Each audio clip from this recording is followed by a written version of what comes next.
We are continuing Call for Help Film School Week here, and we're bringing in someone every day to show you what you need to know to make great home movies. Today, we're going to give you some tips on shooting better video with author and award-winning filmmaker Scott Smith. Scott?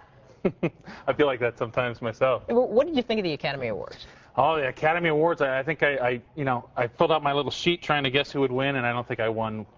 Everybody in my family thinks I'm the movie guy, and yeah, and your mom's a fan of cats, I hear. Well, my mom loves Cat. My mom thinks she's just the cutest girl.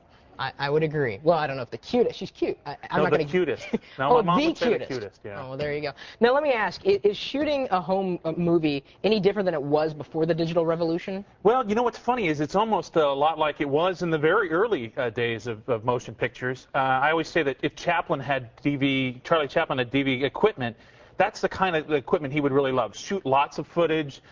Come back to the editing suite, edit some, go out and reshoot if you need to. Chaplin was always very famous for working without a script and for just kind of flying with gags on his feet. He would do some sketches. He would shoot a lot of extra stuff and kind of put it together as he went. Okay. So perfect for what's going on today with the digital video cameras. Yeah. Now, if you're a planner, what would you want to do first then? So planning is important because you can go out and shoot. So if you do have any kind of artistic skills, you don't want to do a script, you can do a storyboard. I brought some of the storyboards along that I kind of do. Real loose stuff, really simple drawings. And I kind of keep things really, you don't need to storyboard everything. But if you're doing action sequences or stunts that could be dangerous, you want to get everybody on the same page, so you want to be able to sketch it out so that you can actually go through a sequence and show everybody what's going on. Do those really get translated into the final project? Well, I'll show you. I brought some footage along. Okay. I actually use storyboards in my own projects, and you can see from some of this footage, I try to keep my storyboards just to a single page by an 8.5 by 11. And I try to line up my shots very, very close to what I would actually storyboard out. Here you can see I'm actually decorating the actor with a little sweat.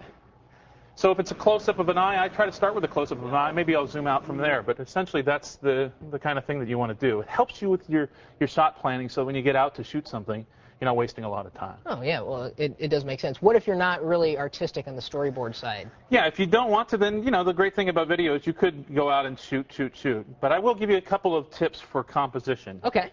One of the things you want to do when you're shooting footage is you don't want to kind of center everything. A lot of people try to center their subject right in, but sometimes it's better to go off center a little bit. All right. Do your compositions that way. It can also, when we're having a dialogue with two people like this, sometimes it's better, instead of staging two people very simply, very formally in the frame, to stage them off just a little bit. Our cameraman will show you that we can kind of get a little more dynamism if we're... Wait, hold on, wait. We don't want to be centered. Don't center us! Can we do it? We'll cut to this other camera, and you'll see that an over-the-shoulder shot is sometimes a better shot like this. Yeah, okay. You can get a dialogue going between two people. All right. Now, do you have any footage of that? I mean, I have a couple of compositional tips I can give us today. I brought along some footage from my own movies. So even I make these mistakes. Sometimes I'll center an actor, and I'll realize that's probably not the best thing to do, so I'll move over the camera just to kind of get them off center a little bit there. Okay. These over-the-shoulder compositions, like I said, this is kind of boring, a little staged, so it's much better if we can get the proximity of the actors a little closer together. Better yet, even if we go over the shoulder to get a really intimate kind of view of one of the characters at a time. Go ahead. Nose room is another concept. We'll freeze this frame here and see that we're leaving enough area in the frame to give the lead actor kind of a little room to move, some nose room we call that, until they finally settle into a scene there. Wow. Now you did all that footage. That's footage from all my movies. Wow. But I make these mistakes too. I look through the camera and I realize, that's kind of centered. That's not going to go so well. All right. And sometimes my shots just feel static. And I realize, that's why they call it motion pictures. Maybe we should keep things moving. And so I'll come up with some devices, like we talked about the skateboard, for example. Yeah. If you've really got simple. just items around the house that you can put a friend on, hold the camera, and then move that friend on a skateboard, you can do it very simply, very inexpensively. If you were doing something a little bit more ambitious, you can go with a larger system. I brought along it's a semi-professional track and dolly system. It's very inexpensive. It's about $600. Wow. But pop right up there. Yeah. That's just this part of it, the base part of it. It's essentially a large skateboard with like skate trucks on it and some simple track, and your friend can essentially push you along the track like this to keep a motion shot going. Wow. This will add a lot of sophistication to your shots. But how with a long, little practice, Of course. How long does the track actually go for? Well, you can buy these tracks in segments, and so you can make them longer and longer. You can buy them in curved segments, so you can actually kind of curve the track along and change the the direction of your shot as you go. Do you have any shots showing what it's like, what a film segment looks like along a track? I do have some shots that I brought along with me. All right. You know, dolly and track shots are really an excellent way to kind of do a couple of things. Here you see our actors are on one side of the frame, but as the shot comes, we see them kind of moving the shot over. Here, the actor is freezed, so I can show you that he's actually revealing something. So in the tracking shot, we can see that the actor behind him is revealed. All right. Here's another example as well. It's a close-up. We zoomed out, but we still need some room to back up, so the track and dolly system allow us to continue to back up the camera as other actors come into play, and that close-up, that extreme close-up shot, now turns into a long shot in which we can focus on the full body of the actors in this way. Now, how important is lighting throughout any filming process? Well, you know, we could talk about lighting. We'd be here all day talking about lighting because there's just so many variations. But I did bring along a couple of tips for you, a couple of things that might help.